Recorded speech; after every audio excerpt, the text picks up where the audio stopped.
Saludos amigos, bienvenidos nuevamente al debate de la semana. Soy Miguel Guerrero y estoy encantadísimo de estar nuevamente con ustedes en sus hogares. En la noche de hoy vamos a conversar sobre el nuevo método de elección de la procuradora o del procurador general de la República, en la República Dominicana. Y la pregunta que mucha gente se hace, ¿ese nuevo sistema garantiza realmente la independencia del Ministerio Público?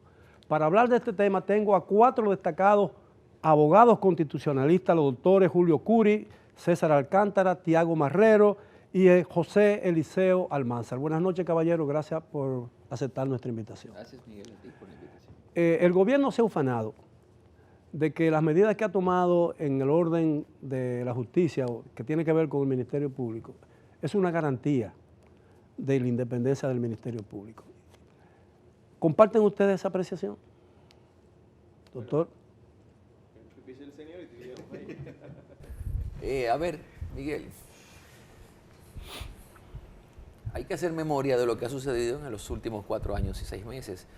Y se me ocurre pensar en el caso de Brecht, en el que figuraban como imputados el expresidente del partido de gobierno y otros 2 altos dirigentes de ese partido. Fueron absueltos y el Ministerio Público no atacó en apelación la sentencia de absolución. Sin embargo, sí fue bastante hostil con la administración del Partido de la Liberación Dominicana, específicamente con la de Danilo Medina. Y, a ver, has hecho una pregunta un tanto abierta que da lugar a muchos análisis. Yo pienso que no, hay un Ministerio Público, digamos, que ha sido hasta cierto punto agradecido con el partido de gobierno, porque fijó la vista en lo que se quería. Hay que recordar también que el ascenso de Luis Abinader al poder vino precedido de promesas de un Ministerio Público independiente, aunque se hablaba de justicia, pero es Ministerio Público que es, desde la Constitución del 2010, un órgano extrapoder independiente. Bueno, es extrapoder, se supone que es independiente. En definitiva, eso generó en la sociedad, a través de comunicadores y periodistas que ya han quedado bastante desnudos ante la colectividad, sembraron la idea de que había que perseguir la corrupción, que la hubo, porque no se puede negar, de esos años, y en eso se ha enfocado básicamente el Ministerio Público. Ahora, la pregunta que surge aquí, como ya más crepitante, es si en estos 4 años y 6 meses de gestión del gobierno del Partido Revolucionario Dominicano no se han alumbrado grandes y grandísimos nuevos millonarios. Entonces, si la respuesta es afirmativa, tendríamos que convenir forzosamente en que sí. ¿Y cuál expediente realmente de corrupción ha sido fallado? Yo ahí tengo que decir lo siguiente, don Miguel. Miren, y ahora voy a tener que tomar la palabra directamente. Fíjense, la pregunta que usted hace de si se garantiza o no la independencia del Ministerio Público, yo creo que, tal como dijo el licenciado Curi, pues sí, es una pregunta muy abierta, pero yo creo que hablar de garantizar la independencia no hay manera de decirlo, porque anteriormente a ello, en la Constitución de 2010 en adelante, y mucho antes con el Estatuto del Ministerio Público, teníamos un Ministerio Público con una autonomía que estaba claramente definida en nuestra Constitución, y una autonomía que le permitía a los miembros del Ministerio Público en general poder actuar sin ningún tipo de atamiento al poder. El problema reside siempre en que si el Procurador General de la República, como cabeza del Ministerio Público, es independiente o no del Poder Ejecutivo, en este caso que era quien lo nombraba. Entonces, a la pregunta que usted hace, en la nueva composición del Consejo Nacional de la Magistratura y la forma de elección del Procurador General de la República, ¿garantizaría la independencia del Ministerio Público? Yo digo que la refuerza. Es decir, lo que ha pasado ahora mismo es un reforzamiento de la autonomía del Ministerio Público, porque su cabeza va a ser inamovible, por lo menos durante 2 años, digamos, reelegible por 2 años más. Sería un reforzamiento. Ese sería para mí el escenario que se ha indicado, pero no es por el sistema de selección, sino que para mí bastaba con sacar al Procurador General de la República del Consejo Nacional de la Magistratura, que fue algo que yo siempre he escrito, que había que sacarlo, y número 2, con garantizar un cierto nivel de inamovilidad que pudiera garantizar, como sucede en otros países, que esta persona entendiera que no está atado tan directamente al sistema político, sobre todo al poder ejecutivo, en un país presidencialista como el que tenemos ahora, y poder actuar en consecuencia, digamos, con investigaciones un poco más imparciales al momento de realizarla y de someter a la justicia a quienes el Ministerio Público pueda entender que hayan cometido hechos punibles. Pero la verdad es que la estructura, la composición del Consejo Nacional de la Magistratura no permite la posibilidad de que haya realmente una elección independiente, por lo menos del gobierno, porque incluso es el presidente el que propone. Lo que pasa es que, mire, es que es el problema. Por eso fue mi crítica importante a esta reforma que se pretendió hacer del Consejo Nacional de Magistratura. Para mí, lo único que había que hacer con el Consejo Nacional de Magistratura era sacar al Ministerio Público de ahí. Es decir, sacar a la Procuraduría General de la República para que el presidente por lo menos no tuviera 2 votos más. O sea, porque está el voto de él, más el voto del que era procurador, que lo nombraba directamente.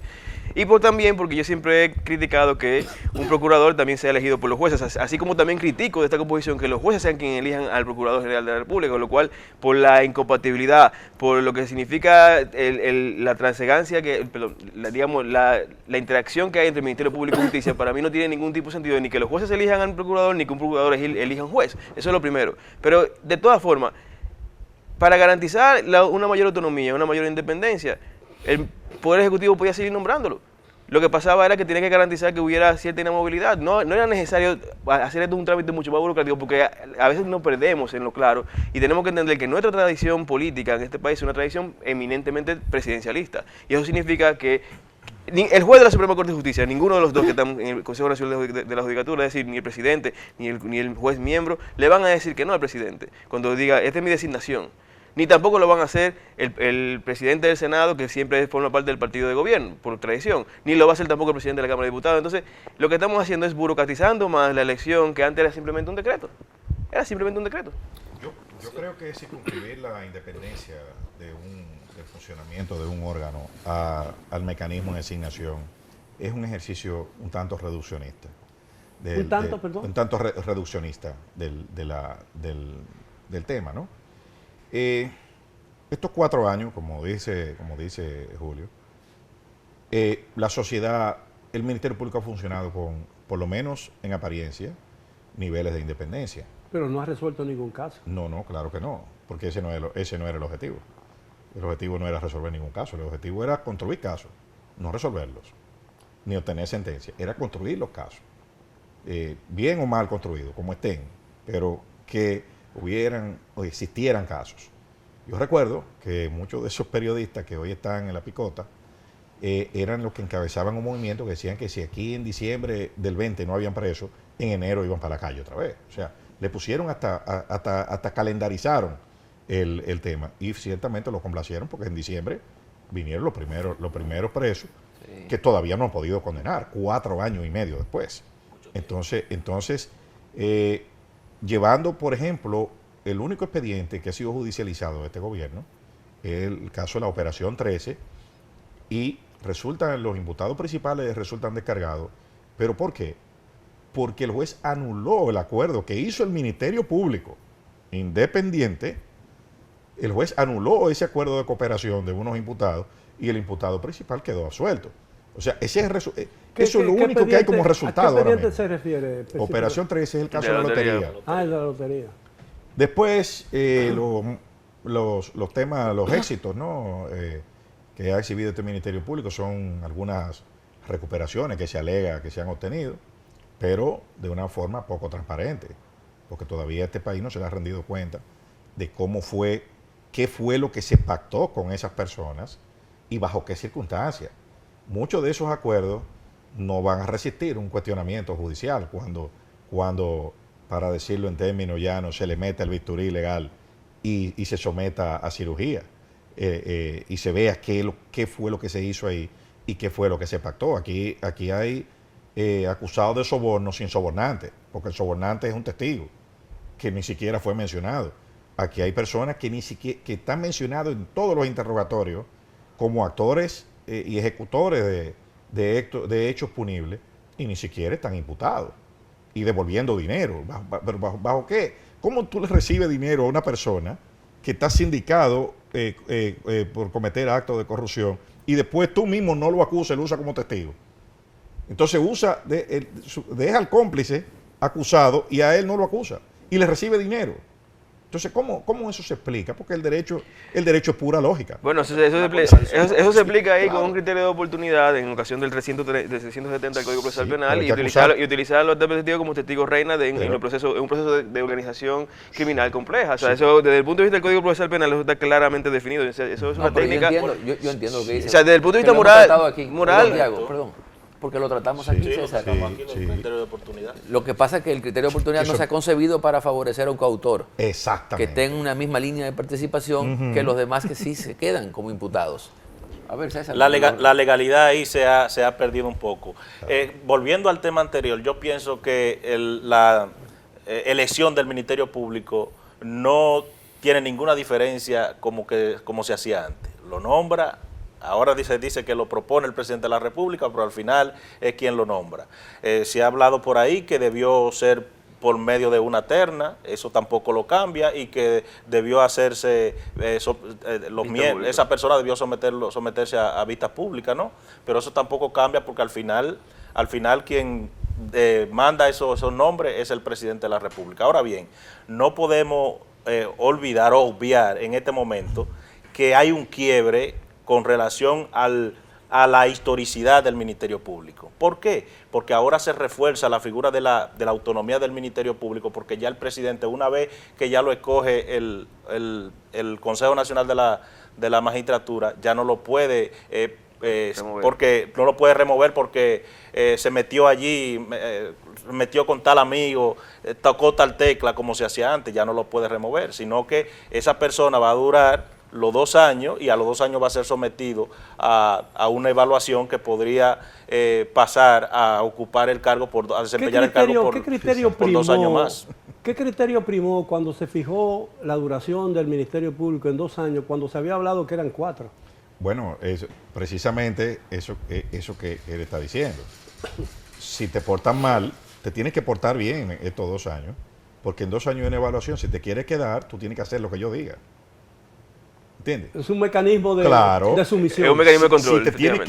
Si te quieres quedar, tú tienes que hacer lo que yo diga. Si tú haces algo que me perjudica, a los 2 años yo te saco. Pero en 2 años, si una persona quiere ser autónoma, quiere contribuir con un ejercicio de transparencia, lo hace.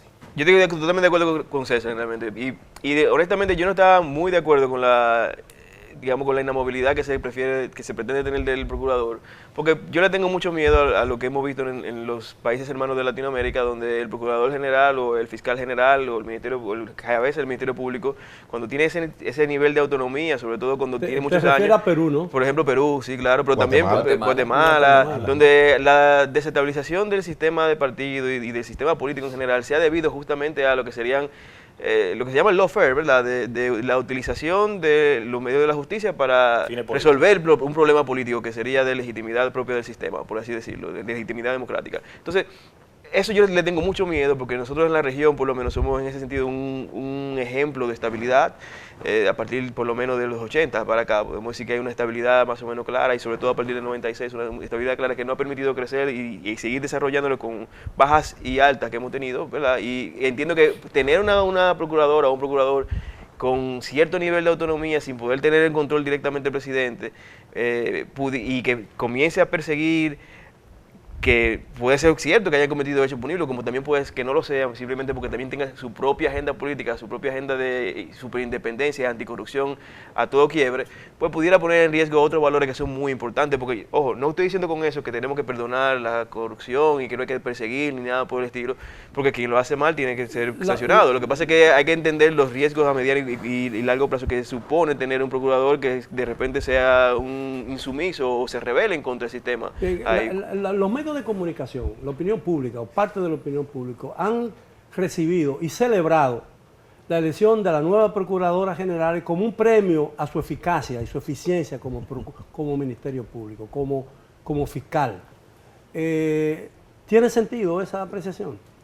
Bueno, las encuestas, los análisis que se hacen de opinión dicen que sí, que ya tiene una aprobación dentro si reconocemos dentro de la sociedad. Que ese Ministerio pero Público otra no cosa, ha resuelto ningún caso específico. Otra importante. cosa también es que se obvia es que dentro del Ministerio Público, dentro de la carrera del Ministerio Público ya tiene una gran aprobación, porque es la primera procuradora de carrera que se ha elegido. Es la primera procuradora que no es política, del ámbito estrictamente político. De manera que también ahí yo tengo esperanza, porque es una persona que conoce el Ministerio Público desde adentro, sabe lo que hay que hacer y tiene la valentía de enfrentar, hasta ahora lo ha demostrado, de enfrentar cualquier sector. Yo creo que Jenny tiene, o sea, la magistrada Jenny es la mejor elección que se pudo haber hecho en este momento. porque independientemente de cualquier encontronazo de criterio que podamos tener, la carrera de ella habla por sí sola. Y en todas las veces desde que fue fiscal allá en Puerto Plata hasta cuando lo vino a hacer aquí en el distrito, y Santiago también, Puerto Plata, Santiago y demás. Puerto Plata. Sí, ella llegó a ser fiscalizadora, me parece también. Cuando inició su carrera, me refiero. Independientemente de en todos los cargos donde yo, por lo menos tengo conocimiento donde ella ha ejercido, su huella ha sido impecable en realidad y ha sido siempre dándole frente a los casos incluso más complejos que teníamos. Aquí, por ejemplo, el tema de los bancarios aquí a principios de 2010, 2015, cuando fue fiscal del Distrito Nacional, ella le dio con todo a algunos casos ahí y se especializó bastante en casos muy complejos. Y ella creo que tiene una gran apreciación a lo interno del Ministerio Y Público. sepultó también algunos expedientes muy importantes.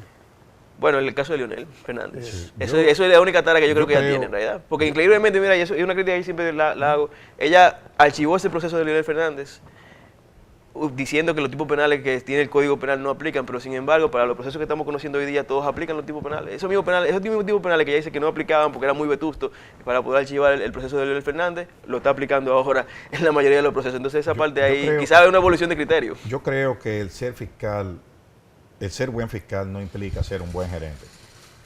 Y la Procuraduría lo que necesita es un gerente. La magistrada Germán era una excelente jueza, pero como gerente no necesariamente era tan buena como lo era como juez. Entonces, el Ministerio Público es muy complejo, tiene las cárceles, tiene la política criminal del Estado, que de eso nadie habla. Es como si la única función fuera instrumentar expedientes de corrupción. Entonces, si uno lo ve en ese rango porcentual de sus funciones, que es probablemente el 10%, y habría que evaluarla con respecto al otro 90% de las funciones. ¿Qué tan capacitada ella puede estar para ser una buena gerente y manejar toda esa complejidad? La gestión de la antecesora. Bueno, es lo que deficitaria. digo. Exactamente. Deficitaria. Deficitaria. Dejó mucho. Frustrante, fue un fiasco. Sí. Hay que decirlo, aunque ella sea una persona bien valorada en la sociedad, pero yo creo que ella en el 2020 ni siquiera estaba en condiciones, ella nunca tuvo el control de la Procuraduría. A ver, hay una promesa de que para que no tengas que tener esa magnitud de tareas administrativas que tiene el Procurador General de la República, se tiene que hacer un Ministerio de Justicia. Y eso creo que viene ya, porque ahora después de esto se supone que ahora, paciente mañana someten la ley. Hay que quitarle la cárcel al Ministerio Público. Para quitarle la cárcel. Hay que quitarle el INASIF para que no fabriquen su propia ley. Yo le quitara primero el INASIF. Claro. Antes que quitarle la cárcel. Para que no fabriquen su propia prueba. Sí. La decisión de paralizar la construcción, que ya en una etapa final de la nueva cárcel de La Victoria, ¿fue correcta? No, para nada. O sea, para investigar no hay que paralizar. O sea, no había que paralizarlo porque al final el proceso no ha concluido y hubo que reactivar la construcción. Bien, si me lo permiten, tenemos que hacer una primera pausa. Regresamos después de ella. Continúen, por favor, con nosotros en el debate de la semana. Bien, estamos de vuelta en el debate de la semana. Estamos hablando sobre el método de elección del Ministerio Público, del Procurador General de la República, que acaba de recaer en la ex fiscal y ahora Procuradora General de la República, la doctora Jenny Berenice Reynoso. Cuando se instrumentó el expediente contra el antiguo Procurador General de la República, el doctor Jean Alain Rodríguez, se le acusó de haber sobrevalorado el expediente, no sobrevalorado el proyecto de construcción. En muchos miles de las cárceles, muchos miles. Pero ocurre que la procuradora que lo sustituyó aprobó un adendum que añadía una cantidad superior a la que ya existía y por la cual el procurador guardaba prisión. Entonces yo creo que por lo menos deberían cambiar la acusación, ¿no? Y después de eso, don Miguel, se aprobaron 2.000 millones de pesos para terminar, el mismo proyecto que ya estaba sobrevaluado, que ya te venía un adendum, entonces ahora hay 2.000 millones de pesos. Bueno, pero eso puede ser objeto de una sanción, ¿no? No, de una investigación, pero de la sanción no, porque... Habría que ver por qué hace falta en esos 2.000 millones de pesos más. Sí. Y si fue que se perdieron de lo que se está investigando y enjuiciando lo mismo. Yo tengo entendido que hay una investigación de la Cámara de Cuentas que... ¿De quién? de Por la Cámara de favor. Cuentas. No. ¿Eh? Lo que digo es que tengo entendido que una Ese es uno de los investigación- grandes déficits que también tenemos aquí como Pero país. claro, que fue ese mismo Un Ministerio fiasco Público también. que destruyó la Cámara de Cuentas. O sea, en ese allanamiento de 2021, Se llevaron todos los expedientes. no, eso no, y es un golpe. Y no se hizo un inventario de los expedientes que habían sustraído. un Pero que- golpe a la institucionalidad esta de marca mayor. se le Esta dio. integración surgió como una supuesta panacea, Claro, porque se había tachado de peones políticos a los que estuvieron ahí. Es bueno, el tema que acaba de poner José Eliseo es importante porque en el 2021, cuando aquel atropello tuvo lugar, se presentó una acción constitucional en conflicto de competencia para que el Tribunal Constitucional tuviera oportunidad de referirse a si el Ministerio Público, como órgano, podía exigirle bajo premio de sometimientos a los miembros de la Cámara de Cuentas a qué instituciones podía auditar o hacerle controles externos. Y desde que llegó esta conformación mediocre, integrada por pusilánimes, lo primero que hizo fue desistir de esa acción en conflicto de competencia y de una acción en nulidad de la orden de allanamiento que fue dada, porque quienes eran investigados no era el órgano, eran los miembros. Entonces, ¿por qué hay que allanar el órgano? Ahí lo que hubo fue, y eso es secreto a voces, una inconformidad por parte de Wilson Camacho, que le peticionaba a la Cámara de Cuentas realizar deprisa auditorías aquí y allá, y en fin, entendía que las tenían... es peor, Julio. En un programa que yo tuve el honor de participar, de entrevistar a uno de los miembros de la Cámara de Cuentas, Mario Fernández, dijo en ese programa en el aire que eran ellos, o sea, los miembros de la Cámara de Cuentas, lo que le decían al Ministerio Público lo que tenía que pedirle para rendir el resultado que el Ministerio Público quería. Wow. O sea, él lo dijo en televisión nacional. Me lo dijo a mí que lo estaba Entonces, eso entrevistando. es la fabricación de un expediente, ¿no? Pero que eso es una cuestión que no tiene, ayudándole no a un tiene sometimiento. parangón en la Entonces, historia. Y lo más visible de todo esto, y ustedes lo recordarán, tal vez tú también, Miguel, es que Eduardo Jorge y yo fuimos contratados a través de mi firma para presentar esos dos procesos, esas dos acciones. Y la Cámara, esa conformación ya saliente, le paga, a nosotros nos pagaron 4.500.000 pesos, pero esta le paga 2.500.000 pesos para perseguir la lesividad de ese contrato. Lo declaran lesivo en sede administrativa, una sala liquidadora del TCA integrada por jueces de lo penal y de lo laboral del interior, acoge la acción en lesividad. Nosotros recurrimos en casación, la sentencia se casó y lo que la gente no sabe es que el Tribunal Superior Administrativo, ahora presidido por Román Berroiciano, rechazó, pero por un montón de violaciones al debido proceso en sede administrativa, aquella pretensión. Yo no lo he querido nunca hacer público, ni Eduardo Jorge tampoco, pero eso es lo que se llama dilapidar recursos públicos. Pagarle 2 millones a una abogada poco conocida para que hiciera una porquería. Entonces a esos son los que hay que auditar. Claro, y una Cámara de Cuentas que ha tenido, yo no sé si la más baja, pero si no es la más baja, debe ser una de las 3 productividades más bajas en su periodo. No, esta es la Cámara de 4 Cuentas años, más desastrosa. 4 años. Realmente ha no sido, salió ni día auditoría. ha sido 4 años. penosa Cuando el Cámara de Ministerio Cuentas. Público Fiasco. penetró en busca de pruebas contra los acusados del expediente de corrupción, sustrajo de la Cámara de Cuentas una serie de documentos relacionados que pueden tener un valor tremendo en la discusión del tema, ¿no? Y no se hizo un inventario de los documentos que habían sido sacados. Se supone que tenía que haber contado en el acta de Auditorías en allanamiento. curso. Pero realmente se en hizo proceso. un No, inventario. lo que se hicieron fue muchas fotos y videos con muchos papeles. Lo que debiera En la pasar sede. ahí es que los nuevos miembros de la Cámara de Cuentas, los que fueron nombrados posteriormente, tenían que requerirle al Ministerio Público que si no iban a seguir utilizando esos documentos, que se los volvieran a enviar. Y eso creo que no se ha hecho tampoco, porque al fin y al cabo todavía la investigación seguramente la tienen abierta. El Pero caso- eso fue un golpe, como dice aquí, un golpe durísimo a la Quizá institucionalidad. con la acción que pretendía hacer eso se Si iba la a tenían producir. abierta contra los miembros, Tiago, ya se extinguió. Claro. ¿Por qué? Porque el Tribunal 4 años. Constitucional acaba de fijar el criterio ya firme, ¿no?, de que el primer acto de citación es el inicio del Claro. cómputo Así del es. plazo.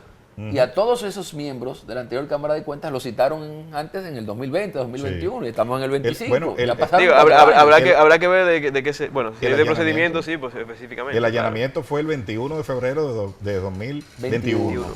Entonces que no ya- podemos, Ya, o sea, no hace podemos- par de días ya. Sí. Hace no par de podemos días. hablar No, de pero ellos fueron de un- citados con anterioridad al allanamiento. Por eso, pero que si tomando en cuenta cualquiera de las dos fechas, la citación o el Oh, allanamiento, bueno. ya igual, Como quiera igual sea, es sí. el plazo. Perdone, caballero. ¿Se puede decir, cómo se puede calificar el trabajo del antiguo Ministerio Público sustituido por el actual Procurador General de la República? Yo creo que ¿Actuó conforme a la ley? Primero. en algunos casos no. Y son evidentes las violaciones. Los abogados se han encargado en los diversos procesos de ir desmontando. ¿Y eso algunas no cosas. conlleva una sanción? Es que es muy frágil la línea. Aquí no tenemos cultura de... Sí, pero es interesante la pregunta. Pero- si hay pero- dolo o imprudencia grave, sí. Pero si se demuestra y... Párrafo 2, artículo Sí, sí, sí, 58 claro, de la son 113. responsables. Sí, pero Sí. generalmente el afectado Ay, no se queja y No, entonces yo- la yo sanción No sería que lo necesariamente, descargan. porque ahora hay afectaciones importantes y hay gente que yo estoy seguro que va a accionar. No, y el Código Procesal Penal también establece si fue sometido a medida de coerción injustamente y demás, puede también solicitar indemnización. Si guardó prisión también prolongada. Efectivamente, al Ministerio Público. Pero yo pienso que la pregunta que usted hace, don Miguel, no solamente pudiéramos extenderla a la administración pasada, que acaba de salir, sino también a las anteriores. Yo creo que el Ministerio Público, en cuanto a eso que usted pregunta, es el mismo, no ha cambiado.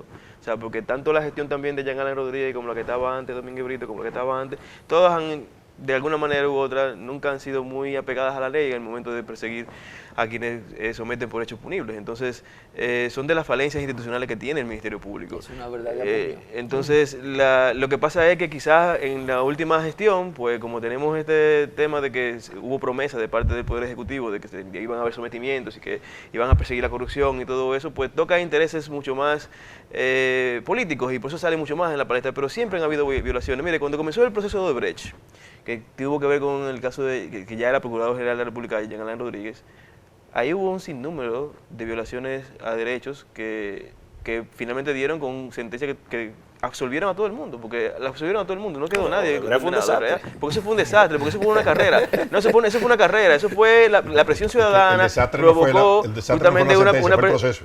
El proceso Sí, fue, el proceso, claro, fue la sí. implementación del proceso, pero ¿por qué se hizo así? Yo digo... Entonces estuvo viciado ese proceso. Desde el principio, desde el principio. No solo aquí, en Brasil también. En todo el mundo, porque al fin y al cabo, creo que en Perú es solamente donde hay alguna cuanta sentencia que se han sostenido, pero en realidad aquí particularmente desde el principio, o sea, usted sabe lo que es a casa suya, meterse ahí con una cámara, grabarlo y pasarlo a todo el mundo, a todos los medios de comunicación para que tienen una película de cómo usted lo están arrestando. En pijama. Eso ya de por sí es una Haciendo violación bonitos, por la flagrante. dignidad. Porque hay un Flagrante. programa que está esperando esa imagen Que lo- para oye, había grupo de WhatsApp. que duerman con ropa. Había grupo de WhatsApp donde estaban diciendo, vamos a ir ya a buscar a la gente presa y vengan y traigan a los camarógrafos. Entonces, sí, o sea, el Ministerio Público, de hecho, la labor de nosotros los abogados es día a día tratar de reforzar que un Ministerio Público sea pegado a la ley, porque no solamente en casos grandes se ven las violaciones a la ley, sino que también lo vemos en los casos más pequeños, en los casos más cotidianos, donde el Ministerio Público simplemente, por ejemplo, pide prisión preventiva porque sí. Entonces, Se han dado casos O allana aquí, porque le vienen ganas. se han Exacto. dado casos aquí de O que una incauta, sin persona... órdenes de incautación. Pues no devuelve. Pues no devuelve Lo que los pasa es bienes. que el tema que nos ha convocado es distinto, pero ha ido trasladando su centro de gravedad a otro. Sí, y voy a decir esto delante de un ex miembro del Pero Ministerio todo Público. eso tiene relación. Mira, si aquí hay un órgano que debe ser revisado en términos de competencia técnica, es el Ministerio Público. Hay menudean fiscales, Dios mío, que dan lástima. Y en los jueces también, que a veces son papel carbón de lo que le piden el Ministerio Público.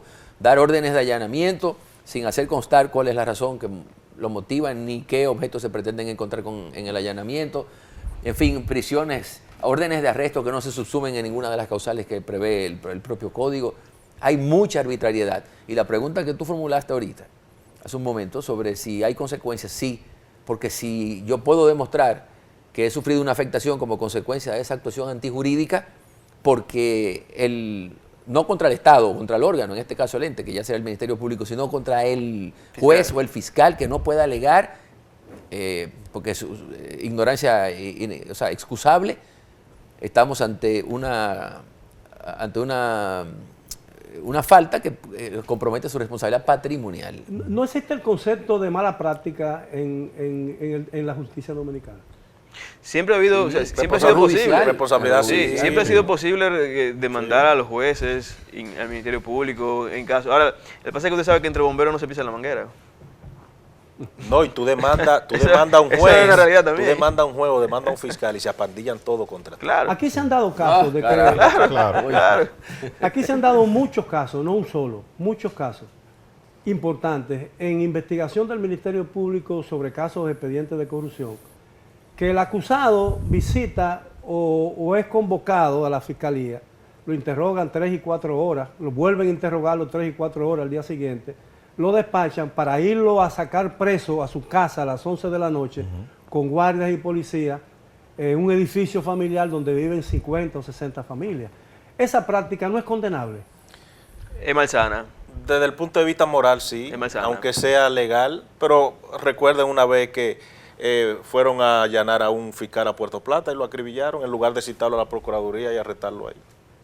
Pero una Oye, persona que puede estar acusado de robarse un ¿A un dinero fiscal? del Estado, necesariamente no es una persona peligrosa para la sociedad, ¿no? Oye, hay casos. Porque tengan que esposarlo, ponerle casco protector. Lo del arresto y el esposarlo, pues forma parte del protocolo para garantizar que no se vaya a escapar ni que le vayan a hacer daño, digamos así, que y está bajo la custodia del Estado en ese momento, de la policía. ¿Cuál es ese protocolo? ¿Cuál es la base normativa de ese protocolo? Realmente no la hay. Que Pues yo no, conozca, pues no no, la hay. pues no existe el No protocolo, la hay. entonces. Simple y llanamente, Porque digamos. a mí me parece que eso es reserva de ley. Yo diría que Estás pudiéramos. regulando ahí varios derechos No, fundamentales. De hecho, hay que Lo que regular pasa es que el uso de la fuerza, el arresto, hay que regularlo. el Eso es arresto, parte de- el arresto es la detención Sí, no, yo de la digo lo del persona. esposar y colocar... Lo que pasa es que está arrestado. protector y Lo que los pasa, los digo, yo chalecos. lo digo cuando lo trasladan al interno del tribunal. Yo lo digo, si lo van a buscar, lo allanan y lo arrestan, pues el arresto supone, lógicamente, la detención y el esposarlo forma parte de la detención. No, Sí, Ahora, pero no un distinto- casco di- protector y chaleco contra Ya esa bala. parte no sé si es que el Ministerio Público y usted que fue fiscal me puede decir, tienen un protocolo interno para decir, hay Es que para- un proceso de alta seguridad. Es que hay para ponerlo. que ocurra eso debe haber una amenaza creíble y cierta, Peligrosidad. ¿me entiendes? Y que tú y que yo que estoy porque la persona acepte que te pongan esa indumentaria encima, En algunos porque países eso los es fiscales vejatorio, son eso aquí no eso es es para elegidos. protegerte, esto es para vejarte. En algunos países, creo que en algunos estados de los Estados Unidos, no, probablemente no en todos, los fiscales son escogidos por voto popular. Sí, en algunos estados, así es. Porque son políticos muchos de ellos. En California, por ¿Funcionaría ejemplo, eso aquí en la República Dominicana? Sí, No, ¿por qué no? Sí, funcionaría. Yo no creo que eso funcione. Cuando aquí. tú juras proteger la Constitución y la ley y tú lo haces mal. ¿Y quién pues va a financiar la campaña? Ah, Bien. bueno. Los potenciales Pero acusados. pero de ahí en adelante, después que tú haces ese juramento, ya no importa quién fue que te llevó a... Y la campaña de reelección. Bien, tenemos que hacer una última pausa. Regresamos después de ella. Continúen con nosotros ya en la parte final del tema de esta noche.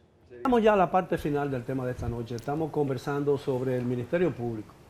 Si el método nuevo de elección en que fue escogida la doctora Reynoso como nueva Procurador General de la República garantiza la libertad y la independencia del Ministerio Público, y si ese Ministerio Público en algún momento dado, en los últimos 20 o 30 años en el país, ha funcionado con relativa independencia. Yo creo que en los últimos 4 años la queja no ha sido que no son independientes. O sea que supongo que para la opinión pública, este Ministerio Público ha sido independiente. ¿Pero qué significa la independencia en el Ministerio Es una Público? muy buena pregunta. Desde el federalista se está discutiendo qué es la independencia judicial. ¿Independiente de quién? ¿De qué tiene que ser? Yo creo que realmente cuando usted hace esa pregunta, al fin y al cabo, para la media dominicana, cuando hablamos de independencia del Ministerio Público, lo que se refiere es a que puedan someter a los políticos. A eso que se refiere. No es otra cosa. No hay independencia para someter al amigo mío ni al enemigo mío, sino simplemente que lo que ejercen el poder, lo que llegaron a tener el cargo público, pues que sean sujetos de escrutinio, de una investigación del Ministerio Público posterior, que eso es lo que quizás antes pasaba con menos frecuencia, porque no que no había, porque tenemos, por ejemplo, el expediente de Félix Bautista, donde salió el mejor auto de apertura a juicio que se ha dado en este país, fue el auto de nuevo lugar, perdón, fue el auto de Félix Bautista, que sembró la base de una cultura de legalidad con relación a la investigación del Ministerio Público. Pero siempre han habido expedientes que persiguen a políticos, lo que pasa es que frecuentemente ha sido, digamos, los últimos 4 años. Entonces, ahí la gente lo ve con más independencia del Ministerio Público. La independencia en términos ya no es que el funcionario que esté ejerciendo la función de investigar no deje que le baje en línea, que el Poder Ejecutivo le baje en línea. Es que la independencia términos judicial no fue concebida para ser independiente del poder político. es ¿La independiente. judicial o la del Ministerio Público? No, pero es que entra en el sistema de justicia. O sea, la independencia como la concibieron los constituyentes norteamericanos, que es donde se crea el sistema de pesos y contrapesos, no fue concebida para desconectarla del poder político. Era desconectarla de los ciudadanos, del ciudadano. O sea, tenía que ser independiente de las presiones ciudadanas, pero no del poder político. Aquí se entiende al revés. Se entiende que debe ser independiente del poder político. ¿Y por qué? Porque el poder judicial es el poder más débil de los tres. Es el que tiene menos, necesita el dinero que lo tiene el Congreso y las armas que tiene el Ejecutivo. Necesita los otros dos para hacer valer sus decisiones. Pero decide sobre el patrimonio y la vida de las personas. Sí, pero depende de los otros dos. ¿Entiendes? O sea, está para chequear, pero depende de los otros dos poderes. Entonces, esa es la concepción. Y eso es así porque podemos hablar de que se nombre, que lo nombre el Vaticano al procurador. Alguien lo tiene Pero el que nombrar. presupuesto, ¿quién lo hace? ¿Quién lo asigna? ¿Quién es que asigna los recursos? ¿Quién es que dice lo que se va a comprar ahí y lo que no se va a comprar? Entonces, el que maneja el dinero. En los hechos no hay realmente independencia No. del Ministerio Público. Del poder político, no. Yo vuelvo y repito lo que dije al principio. Yo creo que al final estamos hablando de que, primero, el Ministerio Público tiene una autonomía ya constitucionalmente reconocida. Y con este nuevo método de elección, no es que el método de elección en sí mismo haya logrado una mayor eficacia o mayor autonomía. Lo que pasa es que lo que para mí permite pensar que hay una mayor autonomía de parte de este Ministerio Público, de la Procuradora General de la República y sus adjuntos, es esa inamovilidad que le acaban de decir de los 2 años. No es nada más, a pesar del control, porque estoy de acuerdo con lo que dice César, de que efectivamente en 2 años puede haber una investigación de cualquier caso y dañar incluso un gobierno rápidamente dentro de 2 años, en realidad. Y que luego no lo confirme, pero mientras tanto ya, después de que un expediente está sometido a la justicia, tiene que ser que venga una persona charlatana y diga, voy a retirar todo esto para atrás. Los casos de ahora tienen 4 años y medio.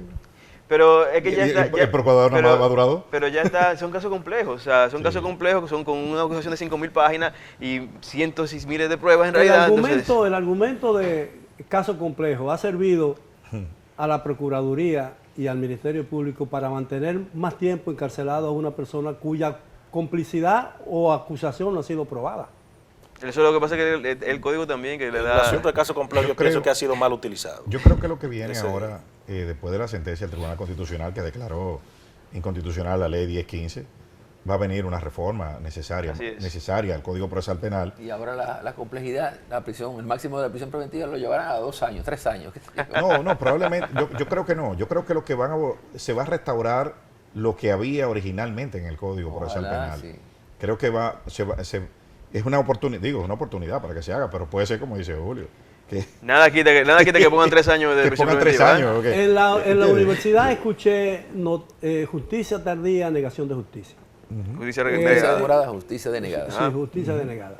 Es decir, en los casos, por ejemplo, de una persona, de un acusado que está siendo investigado bajo el supuesto de un caso complejo, que pasa 18 meses en la cárcel y al final se demuestra que es absolutamente inocente. Puede demandar al Ministerio Público, es lo que establece el código. Lo que pasa es que tiene que demostrar de que hubo dolo, mala fe y negligencia de parte del Ministerio Público, porque al fin y al cabo el Estado tiene el derecho de ejercer la acción. Eso lo único que dice es una sola cosa. No, es que eso no es así. No. Eso lo único es una sola cosa, que los jueces tenemos jueces mediocres, es lo único, porque el fiscal puede pedir lo que quiera, pero el juez que impone una prisión preventiva de 18 meses, solo porque hay presión, porque alguien la pide. Pero eso significa que tenemos jueces mediocres. ¿Qué argumento puede esgrimir con justicia un fiscal para pedir que el caso sea complejo? ¿No significa eso que él no está muy seguro de la investigación? Los tipos de hechos punibles, la cantidad de los imputados. La cantidad de las víctimas que están envueltas, la prueba que se van a... O sea, el Código Procesal Penal establece cuáles son los criterios para que se pueda declarar complejo. Y el problema no es que se declare complejo, el problema es lo que dice aquí el colega César. Es que los jueces aquí, de alguna manera u otra, pues, como si nada en prisión preventiva, pero no es tanto por los jueces, yo no le he hecho tanto la culpa a ellos, que con la modificación que vino el Código Procesal Penal en la ley 1015, que ya va a salir del sistema, se permitieron algunos criterios que permiten presumir siempre el peligro de fuga. Sí. Esto, por ejemplo, la gravedad del hecho.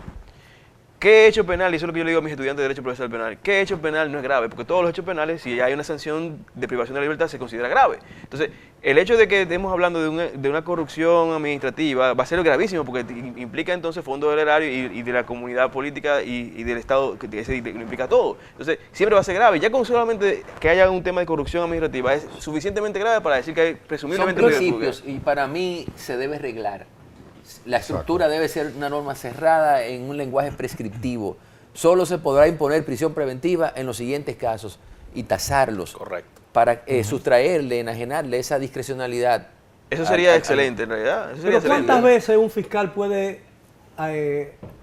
alegar casos complejos para prolongar la investigación de una persona o de un expediente? Lo puede hacer una sola vez, nada más. Que es al inicio de la investigación. Al inicio de la Bueno, investigación. pero yo creo que ahí se han dado casos de que se ha prolongado. Luego se puede pedir No, una que ha solicitado prórroga. la prórroga. Una Sí, se prórroga. puede pedir una Eso es lo que- prórroga, sí. ¿Cuántas prórrogas puede? Una sola vez también. Una sola. Una sola vez. Que 18 meses son 36 meses, ¿no?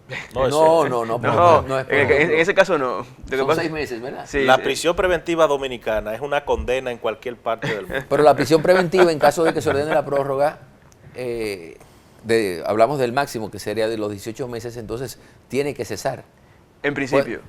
Claro, en principio. Bueno, sí, y pero fíjate estamos- que ese es el muy verbo grave. que utiliza el Código Procesal Penal, cesar. Y aquí no cesa la privación de la libertad, sino que te la es decir, modifican. que debe Mandan a ser- domiciliaria. Que el acusado debe ser puesto en libertad Oh, inmediatamente. Se pero supone. señores, Jean Alain Rodríguez, el ex procurador, tiene privado de libertad 4 años. 4 años. Sí, Eso es una y- locura. Y Alexis Medina tiene 4 años y medio. No, ya hace mucho tiempo que No, no. pero está en domiciliaria, creo. No, No, a él no, lo variaron, no. a él lo variaron. Lo variaron. Lo variaron. Sí, le varía. Pero mire, el yo, único que tiene 4 años. yo- las yo le- costillas, Increíble. ese muchacho. No, yo le voy a decir un dato más clave. El exdirector de la ONSA, Manuel Rivas, yo creo que ha sido el único de todos, en verdad, que duró 3 años, literalmente 3 años en prisión preventiva. Wow. 3 años en prisión preventiva para al final resultar absuelto. 3 años en prisión preventiva. ¿Por qué? Porque los jueces renovaban y renovaban esa prisión preventiva. Una en un caso persona complejo. que no representaba ningún peligro. Y lo de otro fuga. es- No, lo mismo que... 3 otro- años, y lo 3 otro- años. 3 años de prisión preventiva. Lo otro es la extinción de los casos por el plazo máximo de duración del proceso. Eso es un relajo aquí. Incluso, Relajo. Tiago y César, la prescripción intraprocesal. Porque hay muchos tipos de 2 años, 3 años, incluso que ni siquiera son tipos.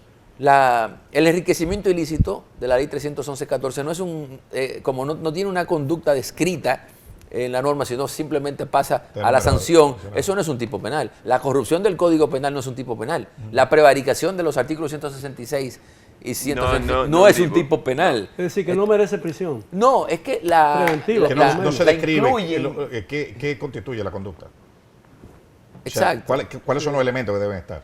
No están tasados. Todo crimen cometido por un funcionario público en el ejercicio de sus funciones Sí. es prevaricación. Listo, ya. ¿Qué es Eso es lo que dice. Pero no hay ninguna sanción disponible con relación a eso. Simplemente que es La prevaricador. degradación cívica. ¿Qué hay que modificar entonces en el sistema judicial dominicano y en el Ministerio Muchísimas Público? cosas. Muchas cosas. Bueno, eso es materia como de 2 programas. Sí. O 3. Pero hemos hablado de que ya hubo en una ocasión una reforma judicial. ¿Se necesita otra? Sí. Sí, claro. Totalmente. claro, total. Totalmente. En el primero, el Código Penal. Segundo, el Código Procesal Penal. Que, repito, esa sentencia del Tribunal Constitucional, que declaró inconstitucional la Ley 1015, es una magnífica oportunidad porque hay un mandato al legislador para que en los próximos 290 días produzca un Código Procesal Penal. Eso va a ser una labor Una titánica. modificación, ¿no? Una modificación. Bueno, pero es que se llevó como 100 No, pero artículos. si no se tendría que volver 150. al código de 150 la artículos. 7602. O sea, En el- exactamente. En la justicia anglo-inglesa, ¿no? Y americana también.